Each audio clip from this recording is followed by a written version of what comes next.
Welcome everybody to Encouragement Conquers All podcast, and I can tell you we're gonna have a great episode today. But I just want to let you know, I've been on the road for 6 or 7 days, so I'm jumping right in the tank here, speaking to so many audiences, striving to impact them, to encourage them, to let them know they matter.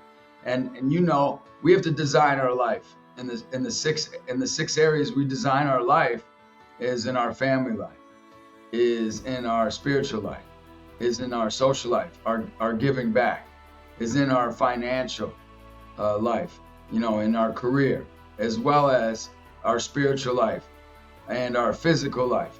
But today we are going to be talking about our mental and emotional performance. We have an unbelievable guest today who's going to help us with our mental and emotional performance and how we can do better and how we can nurture ourselves and leadership skills.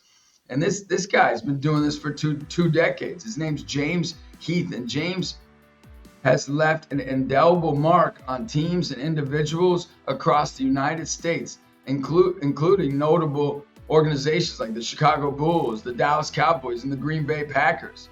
He's the founder of Unleash the Athlete. James employs interactive activities, team building exercises, and research-based lectures to cultivate transformative learning experiences. These experiences serve as anchors for these performers so they can strive to be their personal best.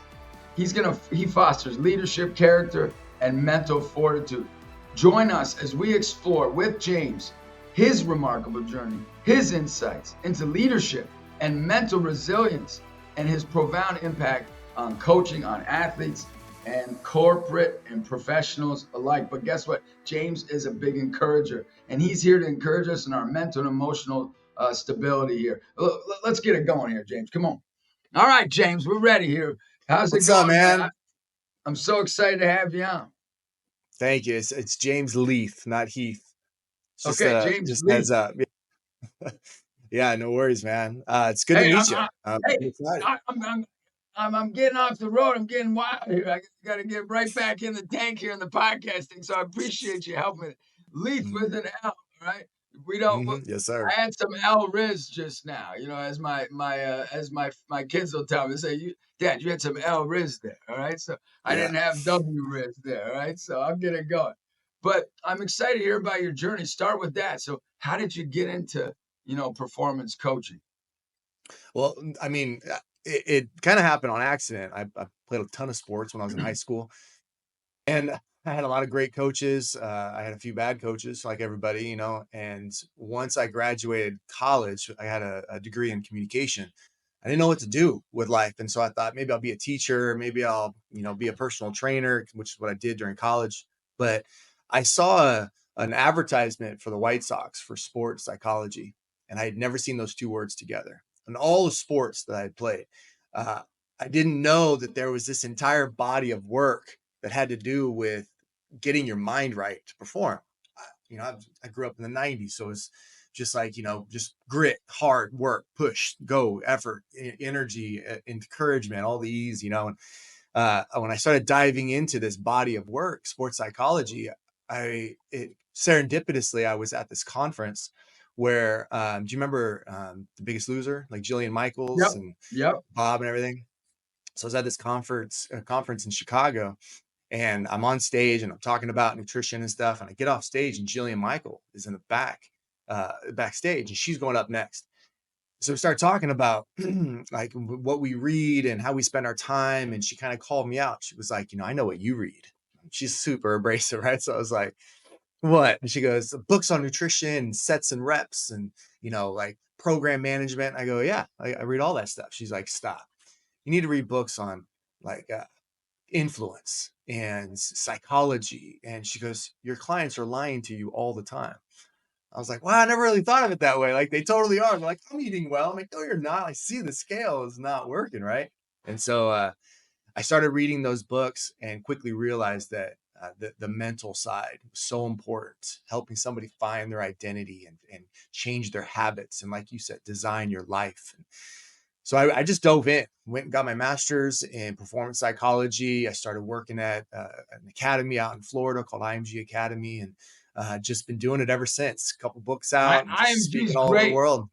Yeah, You it's worked good. at IMG. How long were you there?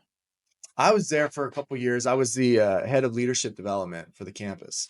And so I wrote all their leadership development curriculum and worked with the mental conditioning team. And every team that went through there, we would work on their mindset and goal setting and, you know, all the different areas that they needed to be So great.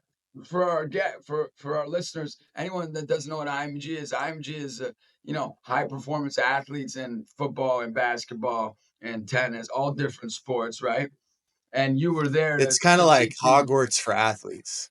Kind of Yeah, like the best of the best go there, you know, the best football players. And you know, they develop athletes, but they bring in a lot of athletes and they work together. So it's a really interesting environment where everybody was really good wherever they were at. And to see them kind of gel together, you see talent is not the problem. It's cohesiveness. It's the attitude of I'm going to get mine compared to I'm going to give mine to the team. And when you can give to the team and you have the talent, like, oh man, lights out for the opponent. no. So on our team, so in coaching for our team, I always say the more you. So like we'll have a of course timeout, and I'll say the more you, and they give, the more you get, the more Yeah, you give, the more you get, and of course it's a mantra, and that's not going to solve sure, everything. sure. But what have you learned? So I have this unbelievable. I love when I have guests on to take different young people that I know because I work a lot with young people like you have, and really speak towards how could you help this kid? He's 12 years old. He's a giving kid, but he's been trained, by myself and his father and a lot of different coaches. What would you tell a kid like that who's got some great talent and can go really far? I think he could play D1. I've had a couple other D1 guys the past few years. I think he could play D1. What would you tell a young kid like that? Because a lot of these young kids, they're starting so early in sports. What would you tell them? I would ask him or her, when do you want to peak? Do you want to peak in 8th grade and be the best at middle school? Go all out, like make that your number one goal. Do you want to peak as a varsity player in your senior year and, you know, just go all out? Or if you want to go to college, if you have aspirations to play in the pros, you got to be okay with not being as good at 16 as you would be at 23. Because if you are protecting yourself as a junior in high school and you're not going all out because you don't want to get hurt, well, now you're going to peak in high school. If you're going to continue to play people who are at your level, then that's where you're going to stay. But if you go and play opponents that are better than you, who beat you, and you go home with the L, now you're going to get better. Because we all know as coaches, if somebody in 8th grade is just destroying everybody else, the chances of them developing a work ethic are very low, which means these prodigies in 8th grade in their sophomore year that Sports Illustrated writes stories about them or whatever, they rarely do the follow-up, because the follow-up usually doesn't matter because the kid dropped out of sports because they didn't develop the work ethic. And that's why you see, like, there was a report that came out in hockey a couple of years ago that all the professionals in hockey were the young ones on the team, the ones that weren't good, the ones that developed late because they had to develop skill. You see these videos of these overgrown 7th graders or 8th graders just running over everybody. It's not work ethic. It's inertia. It's gravity. It's weight. It's just you're bigger than everybody, you know? And so I think what I would tell him, 12 years old, would be like, go suck. Like, it's okay to not be good. It's okay to, for this whole game, I'm going to just dribble with my left hand. Okay, cool. Like, when do you want to peak and perform accordingly? Yeah, that's something that's what Kobe used to do. Like in Philadelphia, they always have stories about that. He'd always like just be working on this one thing because he wanted to master Hmm. it, even though he'd only score like 2 or 4 points in the game, and he'd struggle and he'd struggle. So what does struggle do for people? That's my big thing. Like my big thing is that we want to, and I read about you and how you want to give. kids or the adults you're working with or teams, you want to give them experiences that teach them, how to get through tough things or how to make them a little bit more uncomfortable. And for me, encouragement, everybody gets on this podcast, they, oh, encouragement, this is like a fluffy word. I actually disagree. Encouragement is not a fluffy word. Encouragement is a challenging word. It's saying, if you want to be your best, I'm going to encourage you to be here. Guess what? You are going to fail more than you're going to succeed. And I think you're into that. So what you share about it, in a lot of your writings, like, what are these experiences? Talk about, like, you take teams and athletes and probably company leaders through experiences that can help them grow. Take me through that. Help me understand that more. I love the idea of encouragement because you are literally in courage. Like the idea of that, one of my favorite stories is The Wizard of Oz, and I talk about it all the time. I'm writing a book about it, and yeah, I think it's important to remember that, like, the lion needed courage, and he needed that ability to step into a room and deliver sales presentation, like do this, that, like all this other stuff. Like when you are encouraged, you are in your courage. And to struggle, you said, what does struggle do? Well, struggle is that gasoline that helps us to the next step. That if we're just winning gets boring. You get these teams, these AAU teams that are, they pull from all these different cities and the best, and they just destroy everybody. And I mean, I was at IMG Academy and the football team was beating teams 60-0. Like, I get it. It's not fun anymore. The celebration at the end is just like, okay, cool. But, if it's a 21-20 battle until the last couple seconds, and then there's a tackle on the goal line, you're like, that was amazing. Like, this is so good. And so the struggle is that fuel that helps us to get better. And when I talked about earlier, like, when do you want to peak? It's like, well, you got to struggle. You got to suck. Coach Karai on the when the volleyball world at 15, he was playing 21-year-olds. Well, the first game, they got smoked 15-0. A couple months later, 15-2. A couple months later, 15-5. Like, they're getting better, throughout the day. And then eventually they're competing with people 7-8 years older than them. So the idea of struggle is elemental to getting into flow, into any kind of idea where you're in that childlike state. And I don't know how familiar you are with flow, but this concept developed by Mihai Csikszentmihalyi, this Hungarian psychologist, showed that you have to go through this process of struggle and then release from the struggle in order to get into flow. It's not possible to get into a flow state if you don't first sit in the struggle, sit in that suck, that terrible, the loss or whatever. And then you recover, and then it repeats. You go through a struggle, you go through a release, you go through flow. And so I think that the art of losing and being able to take that and use that as encouragement to work harder is an art form that a lot of people. How do you get, you see a lot I see great mental instability. I work with a lot of young people. Like, I've, spoken to millions, right? And I can tell you, it's like, it's absurd. Like, the mental instability and the emotional instability of kids right now. I know. I mean, so nuts. I've never seen anything like it, James. I mean, you could say, hey, you're encouraging them, like, that stunk right there, but you can do better. And all of a sudden, like, they got their head down and they can't snap out of it. So you're like, man, is it me as a coach? Like, you always have to have the right word, the right thing to say. Is that good? And what are we going to do? What's your, I mean, I always had, like, what's your answer for our culture right now and how we're going to be able to build strong, adaptable, flowing young people to adulthood? What's your answer, James? Like, how are we going to encourage these kids, man? Come on, James, give me something.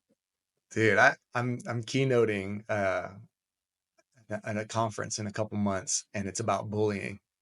And this lady calls me up and she goes, what do you think about bullying? And I go, I love it. She was like, what? And I go, here, like, I'm with you, James.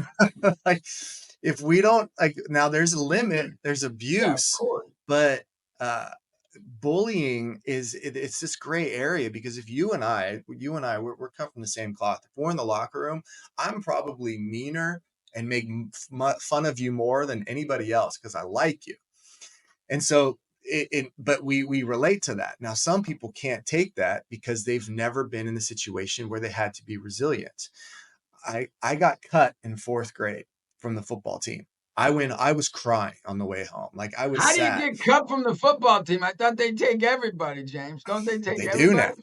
They do. Yeah. But now they do. Back then, Whereas they back didn't take then, everybody. Okay, all right. no. So I had to experience on the way home and for the next couple weeks, and every Friday when my friends would wear the team jersey, I'm like, okay, I didn't make it. Well, nowadays it's like, well, I'm never going to try again, or my dad's going to make some contribution to the team. And so there's all these different things that prevent people from actually developing any kind of resiliency, because they never get cut from anything. They never have to suffer any kind of hardship and think about like, oh man, what am I going to do to come back stronger? It's just like, no, like, I'm entitled. Or worse, I have a voice. So now I'm going to get on my phone and I'm going to tell everybody how Coach Leath sucks and, he doesn't know how to run a football team. And it's like, actually, I do. And you're just not big enough. You're just not fast enough. Like, you'd have to develop. You're a 4th grader. This is a 5th and 6th grade team. Like, when people go nuts on Michael Jordan, he got cut from the basketball team. He was a sophomore. He got cut from varsity. He still played that year. Like, everybody relax. Okay. People get cut as a sophomore off varsity all the time. It's not for sophomores. And it worked out for him. But it motivated him and everybody else who got cut and encouraged them to go out and do something more. Jim Rohn always says, like, when he was alive, he was like, look, don't wish it was easier. Wish you were better. And then get to work. Like, you got to be better. Level up. But that doesn't work with our country's philosophy, though. The goal is to work and work and work so you can do nothing. Like, so what do you think about that? Like that, like the James Leath theory, that doesn't work, right?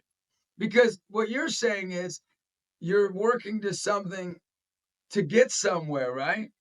You're not saying, hey, I'm working towards something to now do nothing. What's that about? Like, look at the adult philosophy right now.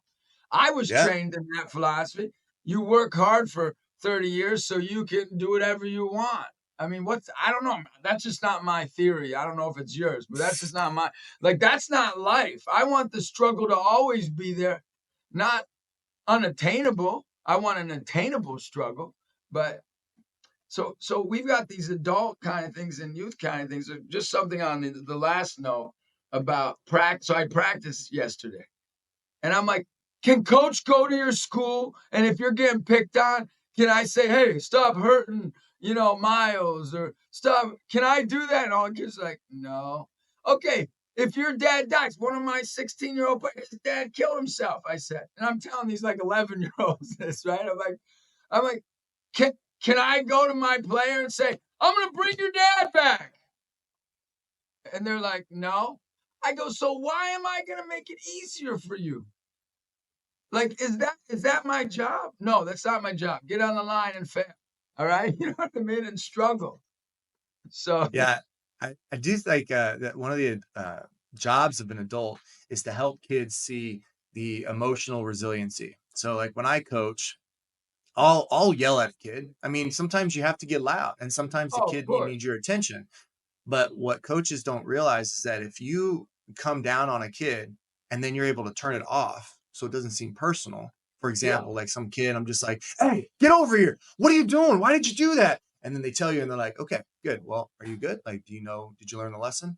Okay, well, go back out there. I need you to get out. And the kid's like, oh, so you can go like this. Yes, you can go like this. Like, this is a thing. You think But if you're a coach, well, I do, because it teaches kids that emotions can fluctuate. Okay. Like, we're watching the Super Bowl and Kelsey bumps into his coach. Everybody loses their mind. And you and I are like, that happens 100 times a game. Just because he's dating Taylor Swift, everybody makes it a big deal. But that's not the first time Kelsey's been an attitude. Like, he's always had an attitude. It's what makes him great as an edge player. Like, it's okay. And him and Andy Reid, they're not butting heads. They're communicating in a high stress environment. And it's okay. they're fine. Like they're totally fine. They're making commercials together. It's going to be great. Right. Well, But what's we that? just don't see that very often. What would that be in a psychology term that you've studied? What would that be called, or how would they explain that as from a psychological perspective? You mean like getting Like emotionally like like a high on coach that? going like this and this, and how that's shaped, how that's good for a child or an adult or anybody. Well, having flexibility in your emotions and being able to respond in a way that you need to instead of react in a way is very important.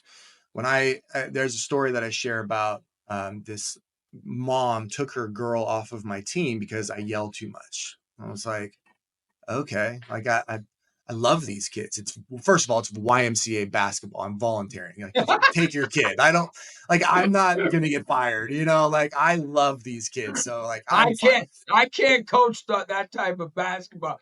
I will. I have to I say nothing when I do that kind of basketball. Yeah. Well, so as this girl's walking away, she turns around and says, "I'm sorry." And I'm like, "Oh, it's not her, it's her mom." So like, what happened? So then I email all the parents that night. It's a Saturday, and so on Monday, I had gotten 9 responses out of 10 because I was like, "I'm sorry if I yelled at your daughter. Like, I don't mean to." 9 out of 10 were like, "You're fine," and then the 10th didn't respond. She left the team. So I get the girls together and I go, "What's something I yell a lot in a game?" They go, "Get your hands up." I go, "Okay." So I'm going to yell it 2 ways. So I go, "Get your hands up," and then I scream, "Get your hands up." And I said, "What's the difference?" And kids will teach you a lot if you're paying attention. And my point guard goes, "The first one, I felt like you were yelling to me, and the second one, you were yelling at me." And I go, "Oh, that's really interesting." I go, "Well, what's the difference? What if I had to yell because it was loud?" And then my forward, she goes, "Well, I feel like if the relationship is good, you can yell at me, to me, on me, over me. Like it I doesn't love matter that. because I was like, oh my gosh, these kids are incredible." And so the lesson is that as a coach, if you focus on the connection with your athletes, they'll run through a wall for you. If they Yeah. know that you love them, if they understand that in a high stakes situation, I might yell at you and it's not personal, then now we can grow to be resilient, right? Because people, they lose their temper all the time. Rarely does it help them be better. But in a high stakes environment, we're all losing our mind. And if you can just take a breath and be emotionally resilient and understand that coach doesn't hate me, coach has 12 other people that we're trying to win this game. And, oh, he yelled at me. It's like, well, that might be in this generation the first time that kid's ever been yelled at. You and I were yelled at all the time growing up. There was no such thing as reporting your coach for abuse or reporting your coach for, keeping you held accountable. And I think today you've got kids that don't understand that a coach who keeps you accountable isn't a bully. That's a good person who's pushing Well, you to your don't you performance. don't you think, James, it's because of the instability of the family life? Like I really want people to design their family lives to be unbelievable. And like when you have instability in your family life and then you have a coach, right, that's like that, that instability in the family life because you don't have stability in your everyday life. It affects you. So what we do in our training is we train coaches on the first principle is encourage the who principle and they'll do anything for you. And what the who principle is, who are you? You're a son, you're a daughter. Who are you? You're a friend. Who are you? I want to help you to be a great, forget about basketball, forget about football, forget about school. I want to talk about who you are, that you matter regardless. And I think Mhm. we've lost that base. And so, like when we were kids, there was more of that wasn't perfect, but there was more family life. And we've really lost family life in this country where that isn't of high priority. And always use a story. I had 2 kids in my youth program, and they told me that their dads played in the NBA. And so I'm like, free tickets, free, like when I was young. So I'm like, free tickets. I can go to any NBA game there is. But then I started to get to know these kids. And they said, yeah, I've never really seen my dad. Yeah. And in my brain, I'm like, it's not because of money. what's that about? And I don't know all the details of the situation. They were in our program for over a year. But then I heard him on the radio, one of these NBA players, and he was promoting a father program on how to be a great father. I was just spending a year helping these kids that he's never met them. And so that's just one example of like, because of what he does, what he does is being in the NBA playing basketball, that who he is, like it doesn't matter. It doesn't matter to somebody. What you do matters more than who you are. And do you think that's affected the stability in coaching and the stability? How do you see family life coming into coaching, business, and leadership? Well, every coach, may not have kids, but they are a mother figure. They are a father figure. They are looked at as that extension of the family. And just like people bring baggage into relationships, kids bring baggage onto teams and experiences from home. And so if the coach is aggressive and rude, and that person has a dad who's the same, well, they're going to rebel. They're going to do the same thing. And so a coach, and I was very lucky growing up. I had a lot of great coaches who were standing in for my father, who was an alcoholic and verbally just not, abusive and emotionally absent. But then I had coaches that stepped in and be like, look, I love you, Jimmy. Let's do this thing. And I'm like, That's I'll run through a awesome. wall for you, And so I dedicated my life to encouraging and inspiring and empowering these other coaches to be like, look, you may not have kids, you may not be a father, but you're a father figure, same for female athletes and women. So that instability at home, I mean, it starts with the instability in the self. Like if you're a person and you're trying to live life vicariously through your son or daughter, or you're a coach, it's like, this 7th grade championship is the world. It's like, no, it's not. No one cares. No one talked about this, like in my circle. And I work where professional athletes are training. I work where athletes are training to go to the combine, the draft. The day after the Super Bowl, we talked about it. The next day, we didn't talk about it. We moved on. Like we've already moved on. I'm hanging out with people in the NFL, and we're not talking about what happened 2 days ago. So I think it's important to remember that like these training grounds of youth sports are training for kids to become better adults, not for kids to spend their life in athletics. And a lot of coaches have lost sight of that it's sports is a place where you learn emotional resiliency, where you learn to take the L, go home, get better, turn the L into a W the next week.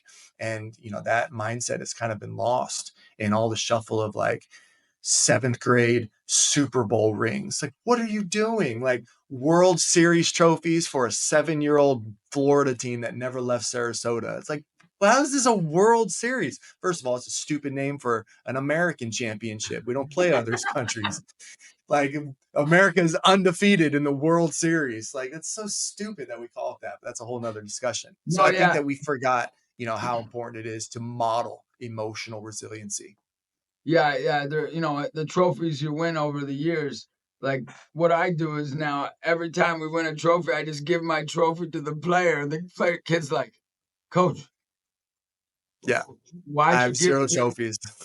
Yeah, you know what I mean? Like you just give them to the kids, right? Because you're like, who cares? And the Yeah, kid's couldn't like care less. shocked, right? The kid's like, why are you giving? I never had a coach give me a trophy. And I go, Right. I don't care about trophies. I care But about they're paying you. attention. But that's the thing, is that you care about them and they're paying attention. Kids are watching all the time. How you treat your significant other, how you talk to your assistant coaches, how you talk to the parents, they are always watching. And we think that they're just taking home sports lessons. Like, no, they are taking home life lessons every time we communicate with them. Yeah. So yesterday I was in practice and I was at the end of practice. I said, ask my son Jojo. I go, he sat the bench for 2 years, right? For 2 years. And he only played 2 minutes a game. And we're traveling to Chicago and Rucker Park and like all over. And he didn't even play. And all the players would get mad at me. Put him in. Like you're paying all this money to do this. I go, wait.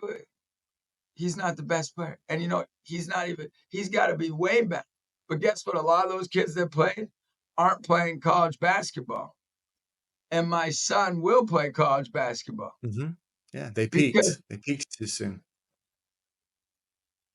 so That's that it. you I didn't know the language, you're putting language to it, but I Mm-hmm. appreciate that because that's what I want for any player. That's what I want for my children.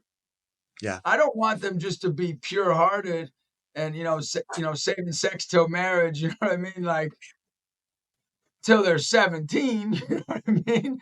I want them to do that until they're married.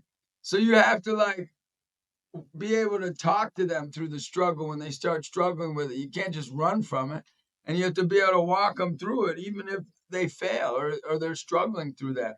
So tell me about your company, your business, Unleash the Athlete. I mean, I'm sure that name, came from somewhere. What did that where did that come from? Well, the name came from Unleash the Power Within from Tony Robbins.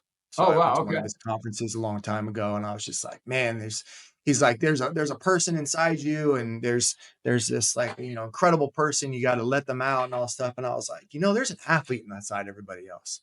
And so I just started talking about how to unleash the athlete. And I had this podcast that I did, and I would talk to my athletes about it's like, you got to unleash yourself. But then I was a personal trainer at the time too. So I was like, look, we got to unleash this athlete that's inside of you. And then eventually the name just kind of stuck. So my business is I've got curriculum, leadership development, character development, mental resiliency training that I do all over the world, and work with high school athletes, college athletes, Olympic hopefuls, CEOs, real estate agents. Like the messages, all the tools are good, the message are the same, but then it's how you deliver it. It's all the same stuff. It's the psychology Yep. of sport, the psychology of competition. And so like this weekend, I'm going out to Canada, and I'll be in Ontario, and I'm working with all these coaches from all over Canada, and just talking about how like leadership starts with the self. That if you are not a good leader yourself, then those kids are going to emulate the things that you're showing them. So if you're not good at it, they're not going to be good at it. If a coach is losing his mind on the sideline, don't be shocked when you get a technical because your kids are losing their mind. When I worked with the Chicago Bulls, I spent a lot of time with the Windy City Bulls, the G League team. And the coach was not very excitable. He was from Australia, and Australian coaches usually are very even keel. They don't hold a grudge. They're just right here. But during the game, he would be very like extremely excited and positive. And these guys were knocking at the door of a scholar or of a contract with the Bulls or somewhere, saw that and was like, okay. And they started getting excited. All of a sudden, we have the best bench in the whole league, and everybody's getting excited. And if someone does a cool layup, and they're like, yeah, but that stuff, it Yeah, starts going that's what like I'm talking. it was like that was a layup, but I'm excitable too, so I'm losing my mind as well.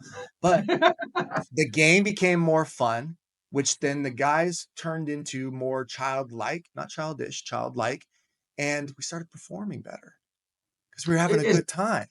is that mental toughness when you can do that? Well, I think mental toughness has a bunch of different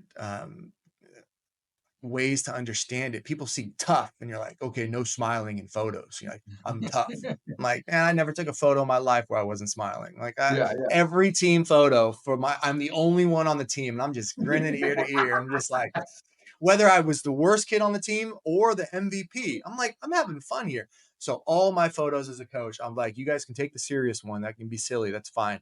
But now, okay, now we're going to take the real fun one and we're going to smile and stuff. But I think mental toughness gets a bad rap because they think you got to be cold. You got to be hard. You got to be stoic and memorize Ryan Holiday books. And like, I'm going to just be a very stoic person. And like, that's not mental toughness. You want to be mental resilient. You want to be able to show up when it matters, no matter the audience. You need to be the best you're at your potential at all times. I'll ask athletes like baseball players, what's the difference between the first pitch of the year and then a pitch in the ninth inning of the championship?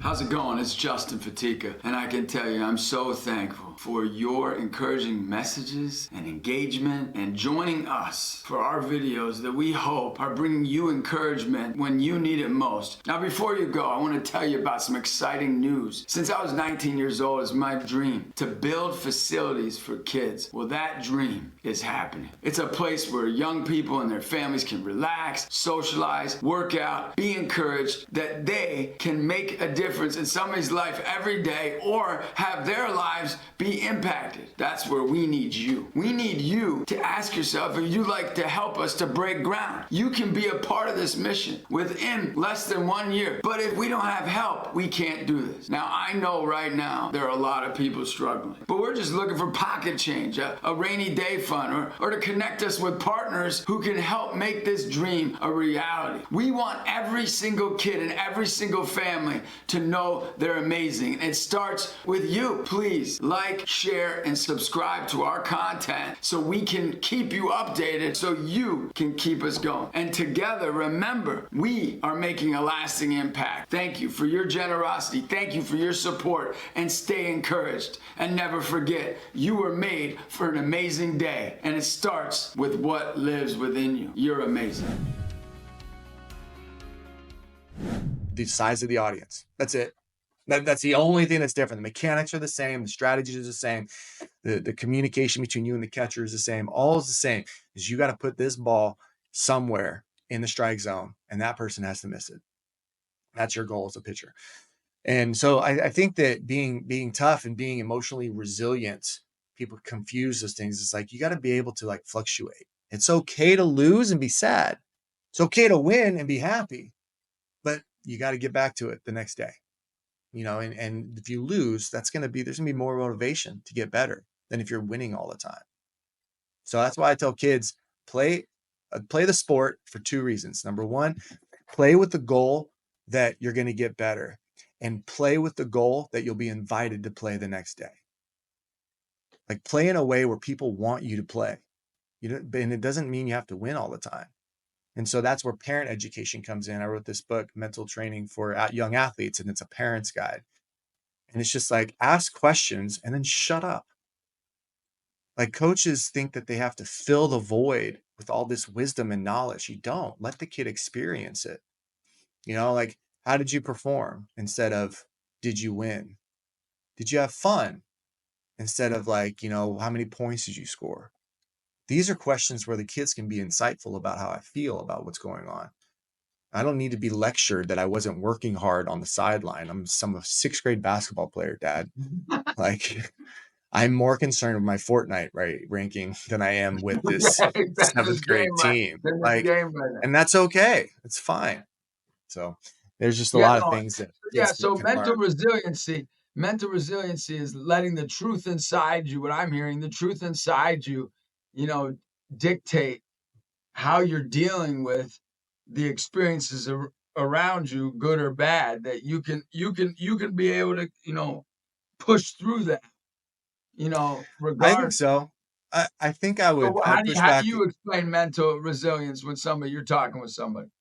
Well, I'd push back on that definition only good. Because of the truth inside you as a 11-year-old might be wrong. You might have the wrong information.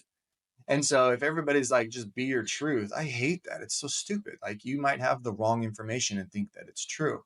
You know, coach yelled in your direction and you're like, coach hates me. Well, that's not a truth. Coach might hate you. You might have a jerk coach. Those exist. So no, I'm saying that's exactly what I'm saying. Like, so like there is a truth. That's what you're saying. Well, there's perspective. There's ways that, you know, you can, a kid, the thing is that Mr. Rogers was really good at helping kids to think about, how are you feeling right now? How are you experiencing life?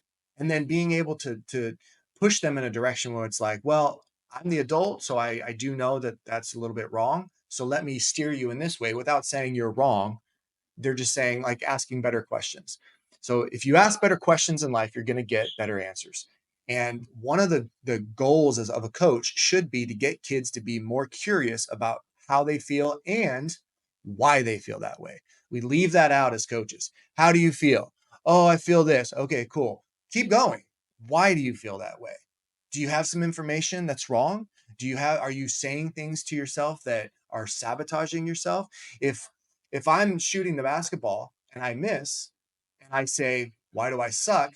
It's a very different question than how was my breathing? What was my footwork? Where was my focus? These are things you can fix. Why am I terrible is not a thing you can fix, and the body will respond. So for me, what I'm getting at is that, so peace, patience, kindness, gentleness, right? Generosity, self-control. Like for me, those are fruits of the spirit that I follow, right? Absolutely, So for me, that's truth, right? That's truth, that we want peace within ourselves. The truth is we want self-control, right? We don't want impulsivity, even if our emotions are high or low or what have you. Even if our mental game and our mind is all like, oh, I'm crap, or I'm the greatest. We want, wait, is that bringing peace? That you're the greatest?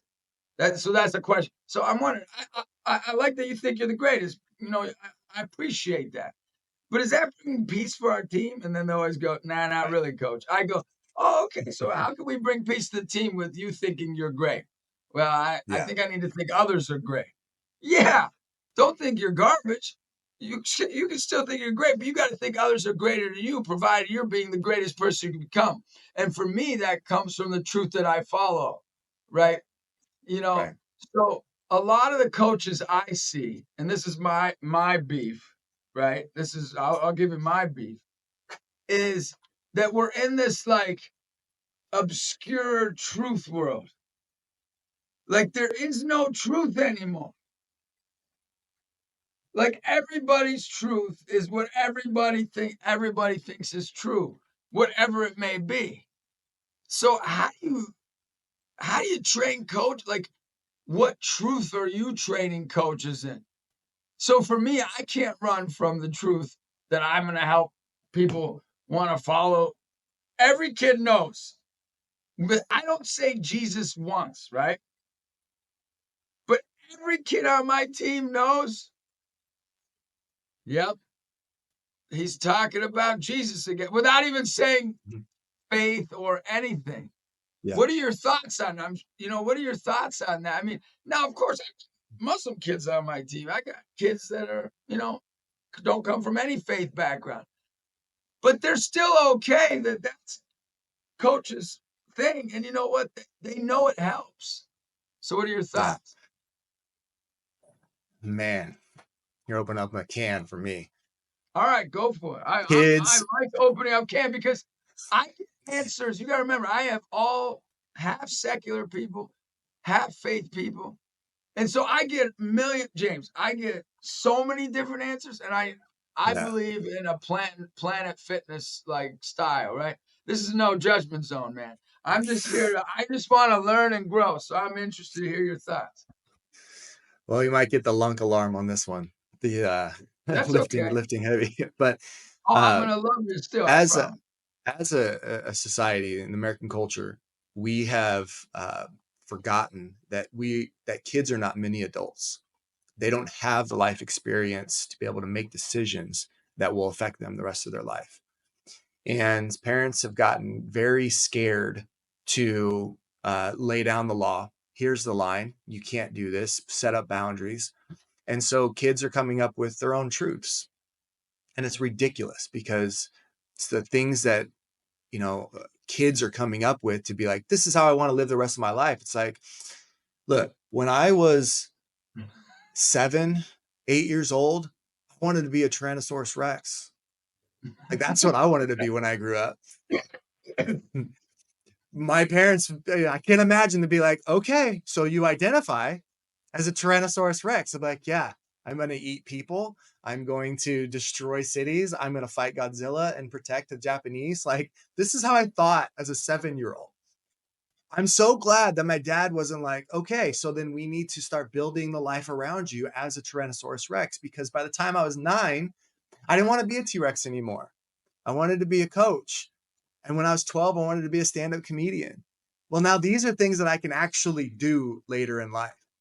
But we as adults are products of growing up in an age where parents told us we could do whatever we want, we could be whatever we want. And it's just not true. You can't do and you can't be whatever you want.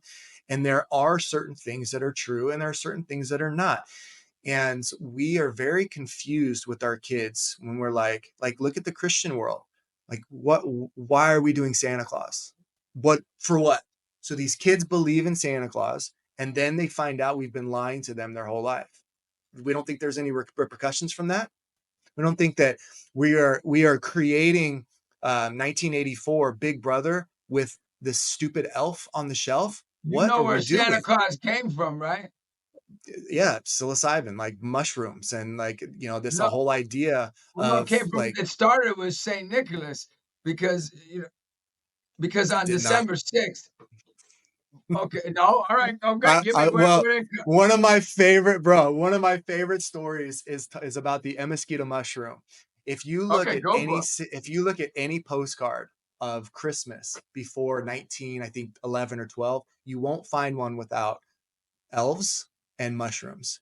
And anybody throughout the world who's ever done like mushrooms or whatever over the last 100, 200 years will report these interdimensional dwarves. And there's this whole idea that Santa Claus came from this person, Saint Nick. No, they came from mushrooms. They came from the mosquito mushroom. And it's really funny because when you put these mushrooms on a tree, they start hanging down and then they curve. They look a lot like a stocking. Whenever you ingest the mushrooms and you urinate, caribou cannot resist running towards you. And if you're on mushrooms and reindeer are running towards you, you think they're flying. They would put candles in the trees, look a lot like Christmas trees. The whole idea of Santa Claus was commercialized by like Sears and Gottschalks in the early 1900s in order to sell stuff. And so we find that out, and I destroy people's idea of Santa Claus for the second time in their life. And they're like, wait a minute. But think about how kids feel when they find out Santa Claus isn't real, that magic isn't real. Now Disneyland isn't real. Now Mickey Mouse is not a real mouse. And now it destroys this thing. And we think that kids are emotionally resilient enough to be able to be like, oh yeah, no, you were just joking the whole time. Cool. You know, I was writing a letter to some fat man in North Pole, but doesn't even exist. And it was actually you responding. Like, we do these things to kids and we don't think there's any ramifications. Look at the masks that we wore. I was a first grade teacher during the COVID and I was in the classroom and these kids, I'm wearing a mask. They can't read my face. So they don't know how to pick up on the social cues of an adult. And we think that that's not going to affect them later in Of life. course, It's going to of be course. huge. Like the ramifications of that are mind boggling. And and we have this short attention span and this short memory. And we forget that second graders during the pandemic are now in fifth and sixth grade and they're making terrible decisions because they can't read social cues. And we're like, oh, we don't know why. Maybe they're just autistic. Maybe we just need to give them more pills. It's like, hold on. No, we ruined them in first and second grade. And now we need to help them be able to read emotional cues, but we just ignore that kind of stuff because we forgot that we did that to them a couple Now years go ago. read about. I'm telling you, go read about Saint Nick. He came from a long, long, long, long time ago, and check that out because Oh, it's I unbelievable. know. I thought that was true too. I'm telling you, like it's fun. Now, can I I'm prove sure. any of I'm it? Like, sure though. I would agree with you if I'm going to research it, but I would agree with you that Sears in the business, wanted to oh yeah, commercialize it. I'm with you 100% on that. So for my family, we don't say that Santa Claus is real. You know, we say, this is, Christmas, this is Christmas. You know what I mean? This is about Christ, this is about Jesus. And then what we say is, look, there are people like your parents, like Saint Nick, who went and gave back like Jesus did. Now, yeah. so for you though, Jake, like, so what is the truth for you? So What how do do you we mean? get for you personally, like so for instance, on my team, right? I'm just being honest. I've got 4 kids right now, 2 17-year-olds and 2 12-year-olds who they've never been baptized, right? And I'll ask the questions to the parents because you never want to go above that, right? Go, hey, is this something? And 9 times out of 10, the parents are like, oh, that's great. Take them through it, coach. That'll help their life. That'll give them a better foundation for life. So they really know because they don't have that structure. That's not what they Yeah, do. So for me, like that's like a home run as a coach. Not that I'm looking to have all of them go be baptized, but just if we're talking, we're on a tournament and this happens, that'd be great. So for you, what would be like the ultimate goal for you, you know, as a coach to reach the like look at, use Jim Harbaugh, might not like him, or Dabo Sweeney, somebody might not like him. But they like 70 kids get baptized Jim Harbaugh last year. And Dabo Sweeney every year gets 30 to 80 on his team. Not to say that's the end all and be all answer, because they need to design their life and have a structure for it and live out the tenets of faith that they need to live. But for you, like, because like I know I'm gonna die. I know that. That's a reality. Like tomorrow could be, I hope not. Today it could be, I hope not. I hope I get a few more years, right? Mm-hmm. Like, and I want the legacy that I live to be an eternal legacy. So like, what would your legacy be for the people you're training, the people you're coaching, the people I want my legacy to know that there is eternity, that there is hope in that. Yeah. I mean, it's a deep question. I like it, but I think in the first probably 35 years of my life, I was all about like, what happens after I die? I want to leave this legacy. And I think over the last 5-6 years, I have become completely unconcerned with what happens after I die, because I can't control any of that. Oh, And sure. it started with, I was working at IMG Academy in Honolulu, and I heard that Robin Williams had died. And I remember thinking he was such a big part of my youth, my childhood. For sure. And then he died, and it was like, I was sad, but then I thought, look at all the work that he's done in the world, and him dying doesn't affect me at all in my day to day. Makes me sad. He's a wonderful entertainer, and he went through hard things, and he fought his demons and eventually lost. But I was just like, why am I so concerned with what happens when I die? What if I just focus on what happens while I'm alive and become these little like episodes in people's lives where it's like, when somebody meets me, I want them to leave feeling better, thinking more clearly. And so I think one of my missions in life has become, how do I help somebody become more aware that they're in control more than they think, that they can pray all day long for good things to happen, but then work as if the prayer connection's cut off. For sure. Like, why not do both? So live every day as if it was your last, basically. Like live every day. I mean, it's a cute saying, but like I'm living today that I'm going to be alive tomorrow. And so like the idea of like, I'm going out with guns blazing, like every day is your last. I'm like, no. Just like I want kids to play the game so that they'll be invited the next day. I want to build a life so that if I do wake up tomorrow, I'm happy to be in my life. For sure. And so like, I'm not living thinking I'm going to not make it to tomorrow. I'm doing the opposite. I'm living so that I believe I'm going to wake up tomorrow. And tomorrow I'm going to be able to put another brick on this world, this world that I'm building in here, this life that I'm building. And so I think one of my goals as a coach is helping people become more aware that your decisions have consequences, and those consequences can be good or bad. Consequences isn't a bad word. It's it's neutral. It's general. It's just, it's not good or bad. But sometimes bad things happen because of the decisions that you make. And can you make a better decision? And what is your guidebook? Like, is it your Bible, or is it People Magazine, and you're just trying to emulate somebody's life who has millions of dollars and all these connections? Like, it's not your life. What are you doing? Like, what can you do today to make it better, so when you wake up tomorrow, you're happy that you're in your life? No, look, all these things, all those truths that you're sharing, I'm with you on that. That's what designing your life's all about. Absolutely. We've got to design our life here on earth. Any of our older players have to get mentors. We call them encouragement coaches. You have to find someone that's going to design the, like, so they can't come to the gym when they're in college, when they've graduated our AAU program, if they don't have a mentor.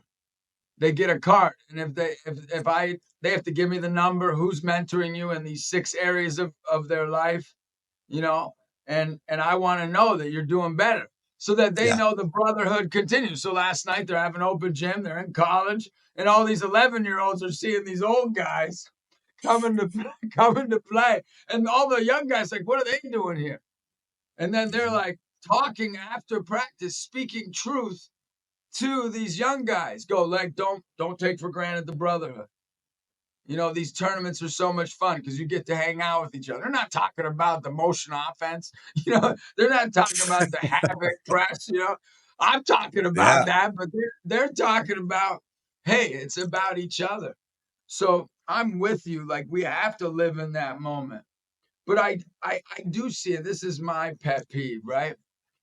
My pet peeve right now is what's the foundation we're leaving for our children and our players and our cousins, like when we are gone, so they can design their life properly. And this is my other pet peeve, and this comes from Ken Blanchard, who's a personal friend of mine, who I meet with 2-3 times a year, who's one of my encouragement coaches. He's mentored me for 16 years in person. Like, he's in his 80s now, but I've been with him since he's in his 60s. And he's really been there for me. And he says this. He started a whole organization called Lead Like Jesus. And this is the 1-minute manager, one of the top level business, gurus of the, 21st century. And he said, I didn't make any of this up, he said. He said, I thought I did when I was when I was in my 40s and 50s, I made all these books I wrote, all this, but it was already made up. And you said that earlier on the show. So what is for you? What do we, and I ask every person on here this question. Like, I say, okay, what's the curriculum to design somebody's life that you want to give them that's going to be with them forever? I wouldn't know how to answer that. Okay, I no, would know that's a because humble answer. I I think that a lot of adults think that they have it figured out, and they're just like, I'm just going to give you this plan, and I just follow this plan. Yeah, for And sure. I think it's probably better for us as adults to be like, here's how you stay curious. Here's how you stay creative. Here's how you put margin in your life so that way you can design a life of purpose instead of just going and doing somebody else's purpose. There's nothing wrong with joining someone else's dream, but it's also, I think the part is wrong when it's where you stop dreaming and you stop trying to become better. You stop asking questions and being inquisitive and becoming aware that you have control over a lot more than you think. That if you're trying to lose weight or you're trying to gain intelligence, you're trying to do all this stuff, like, you got to put the work in. Maybe in 20 years, Elon can just put a chip in our head and we now can speak Spanish. I mean, maybe, it's crazy the things AI is coming up with, but there's no substitute for putting in the work. And like, the books behind me are not for decoration. They're for life design. Like, there are success clues in these books. You spend time on 300 pages and get one thing that helps you become a better husband. Worth it. It's worth it. You learn one tool from a conference that you spent $1,500 on. Worth it. Success leaves clues, and if you're not paying attention, someone else will find the same clue that was meant for you and go and run with it. And who are you going to complain to? No one's listening. No one's coming to save you.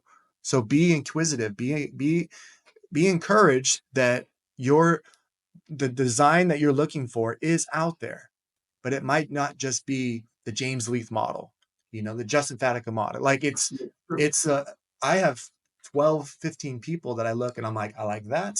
I like that. I like that. Boom. The first line in I'm Not Your Guru, Tony Robbins, he goes, I built this mother effer.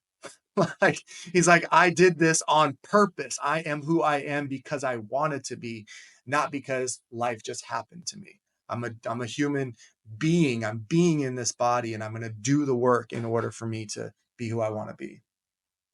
Yeah, and what you're saying is just like I would, look, you got to have your own mission statement. You've got to have your own purpose. You've got to have your own goals, right? And it evolves. We forget that kids evolve. A 12-year-old is not the same as a 15-year-old. Even and a 30-year-old is not the same as a 50-year-old. They change all the time. You go sure. through a divorce, you go through, you have kids, like you get a new job, you move to a new part of the world, like all these things change you. And we forget that we are constantly evolving, and that's okay. It's okay to change your mind. It's okay to learn new information and be like, I used to think like this. Now I think like this because this is the information that I got and it didn't line up with other information that I had. And we're so afraid of being like, oh, now I believe this. It's like, but it's okay. You learn new things and you evolve. So one of the ways we design our life here at the Encouragement Conquers All podcast is our faith. Like, how does faith play a role in how you do things? It gives me a foundation that like it's going to work out as long as I keep my eyes up and my head down. Like I'm up, like God, you got me. But my head is down because I'm doing the work. So you believe in God. You believe in God? Of course. Yeah. But why do you say yeah. of course? Because we're dealing with a society that doesn't believe in God. Do you believe in God like he's your father, or do you believe in God like he's a being that's walking with you? I mean both. Okay. I think that if you don't want to believe in God, then I mean that's just, you either have an experience where you met a Christian who was a jerk and you're just like, Yeah. okay, they're going to represent everybody. It's like, okay, well, if that was the case, then I wouldn't be a Christian because I've read about the Crusades and it was Yeah. not a pretty sight. And I'm aligning myself with the same beliefs that those people had. So I'm capable of the tragedy and the bad things they did, but it's not who I am. Or you would rather say I'm in control of everything. There's no one out there looking out for me. So I think for me, for my faith, it's I know things are going to work out because I'm continuously trying to get better. And I'm not so egotistical to think that like I'm in control of everything. I'm in control of whatever God gives me control of. And sometimes things get taken away, but I don't want him to take away. But also sometimes kids are playing with forks and they're by a outlet. And you're like, well, I'm going to let that kid do whatever he wants. No. You're an adult. You know how this is going to end. That kid's going to electrocute themselves. Take the fork. And I don't know. Like he identifies as a dishwasher, so he's got to have all of his silverware, whatever stupid stuff. Like, you think people really believe that, James? People believe they're kittens, and we have to put kitty litter in schools because we don't want to offend them. So I don't believe it's true, but truth has become irrelevant. Facts have become unnecessary. Now all of a sudden people are just like, well, if you believe it because you read that Peter Pan stole kids out of their bed and he can fly in Neverland, okay, so I guess we can do that too. It's like, hold on, like where's the difference between fantasy and stories that are supposed to teach you and real life? Like if a 12-year-old tells me that they identify as a cat, there's a problem. The problem is not my inability to accept them. Halloween, I dressed as a cow. That night, I was a cow. I appreciate your candor. Thank you so much. Because it's just so important to be truthful, because I believe that like everyone should have three core truths. Like for me, it's that God loves me, and he proved that, not just said it by sending his son to die for me. Two, I'm called to love others, and no matter what, no matter what they believe, no matter where they're, to love no matter what. And my last truth is to be grateful regardless of any circumstance that comes my way, that I have joy and peace and hope and encouragement. So for me, that's my quick truths just to throw out there, right? So I give you, I know this is hard for you, but I give you three truths. I just shared my three. And what would be your three truths if you had to choose now? And I get it, they might evolve, What would you give some say? For me personally, these are my three truths. I probably wouldn't give a better answer if I had more time to think about it.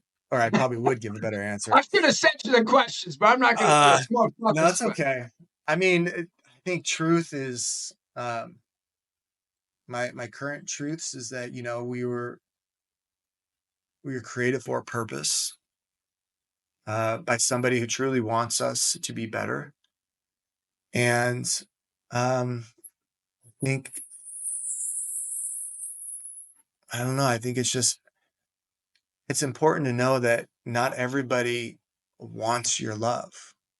Like you say, you're called to love everybody. Like, I get it.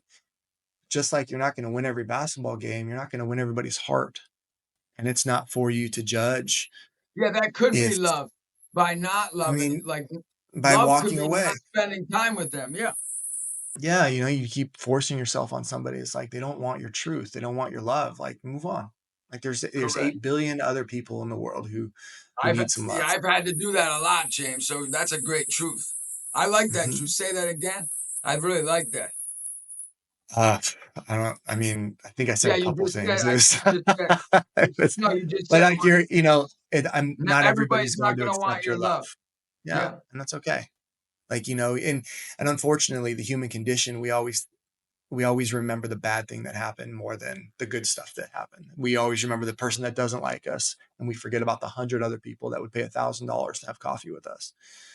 And, you know, we focus on that one bad comment, the negative comment on YouTube or Instagram, and we forget that all these other people love us. It's like, man, you know, like if you have 1 million followers and 1,000 people think you're the worst person in the world, that's less than 1% of everybody who loves you. but it seems like those trolls are a lot though, because they're on more than the people Man. encouraging you. Anyways, no, Yeah. but James, what are your thoughts about this time together? Just in closing, and I know I asked you some tough questions, but it's important for people to kind of answer these tough questions, don't you think? I think one of the most important lessons that I've learned over the past maybe 10 years is that nobody has all the answers. That I'm if with you you. got a Republican that's telling you like, here's everything, it's like where you got your information doesn't include everybody's perspective and probably not all the information, Democrat, Christian, Muslim, you know, whatever it is, that nobody has all the answers. And if you put your faith in a person, then they will fail you. Eventually, they will fail you. If you put your faith in your creator, they will not fail you. Like you will not, the person that created you, the deity that created you will not fail you.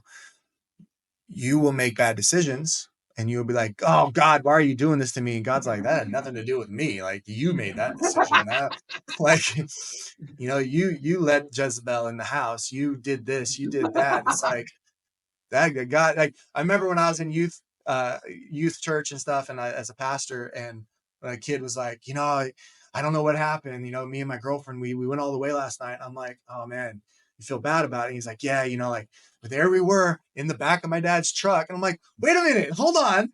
That is not God tempting you. Stop quoting Corinthians to me. Like he will allow everyone to be tempted beyond what they can bear. Like, no, you got in the back of the car. You brought a condom, you idiot. Like you did this. Who Yep. are you blaming God? Like you put yourself in there and God was just like, man, the ramifications and consequences of this action is going to be tough. Go for it. Yeah, Do that's what you why we got to gotta do. do the ABCs of Christianity. You gotta admit it. You gotta admit you're wrong first, and that you made a mistake too. You gotta believe that He can forgive you, and then you gotta commit to changing. But I'm just so enamored, honestly, about your career and your journey of developing, athletes, and but that I love that you're humble in a way that you're like, look, man, this is a journey and this is an evolution. And I don't have a lot of answers. A Mhm. lot of times I get people on my show and they've got all the answers. I mean, honestly, they've got all the answers. And it's just great to see that. And I think that's why people like Under Armour, IMG, and, the Chicago Bulls and the Green Bay Pack, I can see why they'd want to work with you because you have a similar mindset of myself. Why I do want all different array of guests because life is about a journey with each person that can teach you how to love better, how to believe better, how to encourage better. And you've helped me to encourage better. And I have a lot to think about after this podcast. I'm sure everybody listening does. Is there anything you'd like to close and share that's on your heart just as we close here? I mean, I appreciate what you said. It's very kind of you. If we were having this this conversation at 18, 19, I would have had a lot more answers for you. Because I knew everything. I knew everything at 18. I knew everything about the world. And the older I get, the more dumb I realize I am. And I don't know what I don't know. But the thing is that you don't know what you don't know, but it's out there. The questions are out there. That the old X-Files thing, the truth is out there, and you just keep searching until you can't search anymore. And then you don't have to, because you're in heaven. Just keep on going, man. Hopefully, James and I encourage you today, because that's what it's about. It's about encouraging you to ask the tough questions so you can design your life to be the best you. That's what we want to do. We want you to design your life. We want you to design your life physically, mentally, in your family, in your faith life, your spiritual life, in your social life, giving back, and not most importantly, but very important, is in your career and in your finances. But thank you so much, James. Seriously, I hope that, I don't say this to everybody, but I hope to have you on again, man, because you get, Appreciate honestly, you're a big blessing. Where do you live, man? I'm in Phoenix, Arizona. Oh, great. My buddy, you might know my buddy, Mike Lindstrom. You know Mike Lindstrom? He's out there. Yeah, I'm going to connect you with him, because you actually are right up his alley. He's a corporate keynote guy, and he's all over. And his wife is in a lot of the big worlds out in Phoenix and Arizona and Scottsdale and that whole area. So I'd love to connect you with them. But awesome. be encouraged, brother. Love you. Love you too, man. Appreciate you having me on. Thanks for tuning in to today's episode of the Encouragement Conquers All podcast with Justin Fatica. Subscribe, hit the notification bell, and share this episode with someone who needs a little encouragement. For more uplifting content, follow us on our social media pages. See you in the next episode.